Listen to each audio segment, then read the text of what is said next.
ஒருமுறை ஒரு முனிவர் சிவனுக்கு ஞான மாங்கனி வழங்கினார். பராசக்தி, பார்வதி அதை இருவரும் பகிர்ந்து கொள்ள வேண்டும் என்று நினைத்தார்.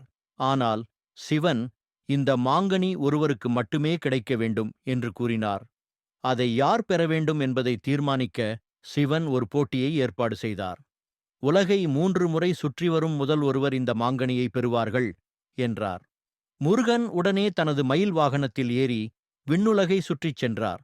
ஆனால் விநாயகர் சிந்தித்து, எளிதாக சிவன், பார்வதி இருவரையும் சுற்றி வந்தார். என் பெற்றோர்தான் என் முழு உலகம் என்று கூறினார்.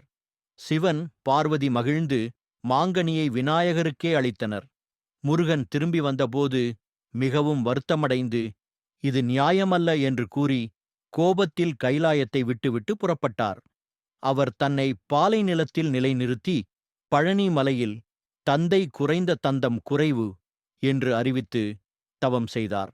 இறுதியில் சிவன், பார்வதி அவரை வந்து சமாதானம் செய்தனர்.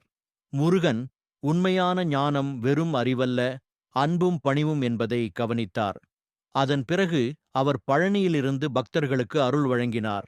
இன்று பழனி முருகன் கோயில் தமிழர்களின் மிகப்பெரிய புனித தலமாக இருக்கிறது. இந்த கதையின் நன்னெறி, உலகத்தை வெல்லும் சக்தியை விட உண்மையான அன்பும் பக்தியும் முக்கியம்.